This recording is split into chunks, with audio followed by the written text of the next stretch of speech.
फिर हम कैसे पता लगाएं कि हाँ ये चीज़ लिविंग है, मतलब प्लांट, क्या वो ग्रीन है इसलिए पता लगा लें हम कि हाँ भाई ये जिंदा है, प्लांट्स ग्रीन है, तो क्या हम पता लगा लें कि ये लिविंग है।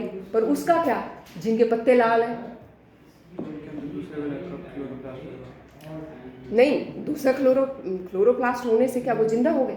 मैं ये कह रही हूँ तुम ग्रीन के बेस पे आइडेंटिफाई कर रहे हो, भाई प्लांट ग्रीन है तो जिंदा है, लेकिन वो ग्रीन नहीं है, वो रेड है, उनकी लीव्स रेड हैं, तो क्या वो अलाइव नहीं है। फ्रूट्स के बेसिस पे बहुत सारे प्लांट्स में फ्रूट लगते हैं। चलो हम ज़्यादा इंटेलिजेंट ना बनते हुए हम इस बुक से ही पता करेंगे कि हो क्या रहा है, ठीक है। यहाँ तक हम पहुँच गए कि हम ग्रीन पत्तों की या उससे भी नहीं पता लगा सकते कि वो अलाइव है। But A plant that is not visibly growing, बोलते अगर हम, चलो हमें ये भी क्लियर नहीं हुआ कि ग्रीन और रेड पत्तों की वजह से, बोलते और फिर आप कहोगे कि ग्रोथ, नेक्स्ट जो आपने ग्रोथ कहा था, फिर आप कहोगे कि ग्रो कर रहा है, तो उसका क्या, जो ग्रो ही नहीं कर रहा है, उतने सालों से उतना ही है, फिर भी लिविंग है प्लांट, उसका क्या, ठीक है। तो ये कह रहे हैं विदाउट विजिबली मूवमेंट, और उसकी मूवमेंट भी नहीं है, defining characteristic life is not enough. बोलते हमें मतलब विजिबल कैरेक्टरिस्टिक से मतलब हम लोग अंदाज़ा नहीं लगा पाए। अब देखते हैं कि कैसे पता लगाएं कि वो लिविंग है। Movement over very small scale will be invisible to the naked eyes. बोलते हैं अंदर अगर मॉलिक्यूल्स मूव कर रहे हैं, अब अगर हमने फूड खाया, अगर वो फूड जो है मूव करता रहेगा, मूव करता रहेगा, मूव करता रहेगा, तब तक तो हम लिए फंस गया, उसके मॉलिक्यूल्स फंस गए, क्या होता है, कितना अनकंफर्टेबल होता है। और वो मान लो 3-4 दिन निकले ही ना, वो मूव ही ना करें, वो ब्लड तक ना जाए, वो ब्लड से सर्कुलेट होकर के उसका जो डीऑक्सीफाई होना है वो बाहर ना निकले, कार्बन डाइऑक्साइड और जो एक्सक्रीशन होनी है वो ना हो, वो मॉलिक्यूल्स ना मूव करें, तो क्या हम अलाइव रह पाएंगे। तो मेन जो आया वो मॉलिक्यूल्स की मूवमेंट, जो हम बॉडी के अंदर मॉलिक्यूल्स हैं, चाहे वो प्लांट्स के हैं चाहे वो एनिमल्स के अंदर है, अगर वो मॉलिक्यूल्स मूव कर रहे हैं और कंटिन्यूसली वो जो सेल्स हैं वो डिस्ट्रक्ट और रिप्लेस हो रहे हैं, अगर वो डिस्ट्रक्ट हो रहे हैं तो वो रिप्लेस हो रहे हैं, तो फिर वो बताएगा कि हाँ रियली में। और उन चीज़ों को मूवमेंट में रखने के लिए क्या चाहिए, क्या चाहिए, life processes, energy and life processes. Energy होगी तो वो लाइफ प्रोसेस उतरेंगे, और वो एनर्जी कहाँ से आएगी, फूड से। किससे आएगी, फूड से। तो movement of molecules inside the organised structure, living organised structure के अंदर अगर मूवमेंट ऑफ मॉलिक्यूल्स हो रही है, कंपोनेंट मूव हो रहे हैं वो एनवायरनमेंट के साथ, ठीक है, और ब्रेकिंग और मेकिंग हो रही है सेल्स की, ठीक है, तो समझ लो कि वो अलाइव है। नहीं तो ब्रेकिंग ही हो रही है तो वो क्या होते जाएंगे, डेड हो जाएंगे। क्लियर है। अब what our life processes, life processes होते क्या हैं, जितने भी लाइफ प्रोसेसेस हैं, चाहे वो डाइजेस्टिव सिस्टम है, डाइजेशन है, चाहे वो एक्सक्रीशन है, चाहे वो सर्कुलेटरी सिस्टम है, चाहे वो रेस्पिरेटरी सिस्टम है, ये अल्टीमेटली कर क्या रहे हैं, क्या कर रहे हैं गुशा,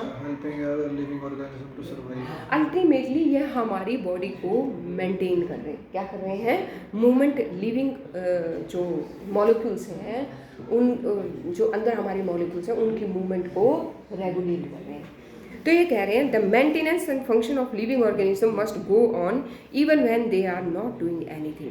बोलते फंक्शंस की मेंटेनेंस होना जो है वो बहुत ज़रूरी है, अगर हम कुछ भी नहीं कर रहे हैं, अगर हम कुछ भी नहीं, और वो इवन जब हम बैठे भी हुए हैं तब भी अंदर काम चलते रहना चाहिए, कुछ रुकना नहीं चाहिए, डाइजेशन का, सर्कुलेशन का। और ये जो मेंटेनेंस कर रहे हैं प्रोसेस अंदर हमारी बॉडी की, उन्हें क्या कहेंगे, लाइफ प्रोसेस। ये आ गया life process, the process which together perform the maintenance, जो तो उसे क्या कहेंगे हम, लाइफ प्रोसेस। ये क्वेश्चन मुझे याद करके देना कि व्हाट आर लाइफ प्रोसेसेस। अब ये बोल रहे हैं since these maintenance processes are needed to prevent damage. बोलते ये जो जितने भी लाइफ प्रोसेसेस है, मेंटेनेंस है लाइफ प्रोसेसेस के द्वारा हमारी बॉडी की जा रही है, ये डैमेज नहीं होने चाहिए। और उसके लिए हमें क्या चाहिए, एनर्जी। और वो एनर्जी हमें कहाँ से मिलेगी, फूड से। और वो जो फूड है वो डिफरेंट ऑर्गेनिज्म में डिफरेंट तरीके से लिया जाता है। कुछ लोग उसको ऑटोट्रॉफिक तरीके से लेते हैं और कुछ जो है उसको हीटरोट्रॉपिक तरीके से लेते हैं। जो ऑटोट्रॉपिक होते हैं वो अपना खाना खुद बनाते हैं और वो होते हैं प्लांट्स, और उसमें जो ऑटोट्रॉपिक प्रोसेस है वो है फोटोसिंथेसिस। और जो अपना खाना नहीं बना रहे हैं वो हीटरोट्रॉपिक है, ठीक है, जैसे कि हम। And we are dependent on the plants, the animals for our food. इसमें क्या है, इसमें भी ऑटोट्रॉपिक और हीटरोट्रॉपिक ऑर्गेनिजम्स जो हैं वो डिफरेंट टाइप्स के हैं, वो हम आगे करेंगे, ठीक है। यहाँ हमने सिर्फ इतना जाना कि फूड चाहिए, और फूड अगर हम इंटेक कर रहे हैं मेंटेनेंस के लिए प्रोसेसेस के, तो हम क्या कर रहे हैं, न्यूट्रिशन ले रहे हैं। क्या है ये, न्यूट्रिशन है, जो कि हमारी ग्रोथ और हमारे लाइफ प्रोसेस को मेंटेन करने में काम आएगा। तो यंगस्टर्स जो हैं उनको ग्रोथ भी करनी है अपनी, और अपनी लाइफ प्रोसेस भी मेंटेन करनी है, तो उनको न्यूट्रिशन क्या चाहिए, ज़्यादा चाहिए। क्या चाहिए, ज़्यादा। और also depending on the complexity of these carbon बोलते। और क्या होता है, जितने भी सोर्सेज हैं, चाहे वो फैट है, चाहे वो कार्बन डाइऑक्साइड है, सॉरी कार्बोहाइड्रेट्स है, चाहे वो प्रोटीन है, अगर आप उनका फार्मूला देखोगे तो उसमें कार्बन जरूर होगा, और जल करके भी लास्ट में क्या बच जाता है। तो ये कह रहे हैं ये जो फैट है, और ये जो प्रोटीन है, और ये जो कार्बोहाइड्रेट्स है, ये जो विटामिन्स है, मिनरल्स है, और रफेज है। रफेज किस में पाई जाती है, सैलेड्स में। जितने भी सैलेड्स हैं वो रफेज में। और जब आप इनको पता करने की कोशिश करोगे कि इनके अंदर क्या है, तो फाइनल प्रोडक्ट जब वो पूरा ऐसे हो जाएगा, डाइजेस्ट हो जाएगा, तो लास्ट में ग्लूकोज बचेगा। क्या बच जाएगा, ग्लूकोज बचेगा, जो हमारे ब्लड में फिर एब्जॉर्ब होगा, ब्रेक डाउन होगा, एब्जॉर्ब होगा। तो अल्टीमेटली क्या है, कितना भी कॉम्प्लेक्स ऑर्गेनिज्म है, सिंपल से लेके कॉम्प्लेक्स तक, बैक्टीरिया से लेके व्हेल तक, जितने भी ऑर्गेनिजम्स हैं, कार्बन जो है उनके अंदर जरूर, कार्बन के जो फूड प्रोडक्ट है वो कार्बन होगा।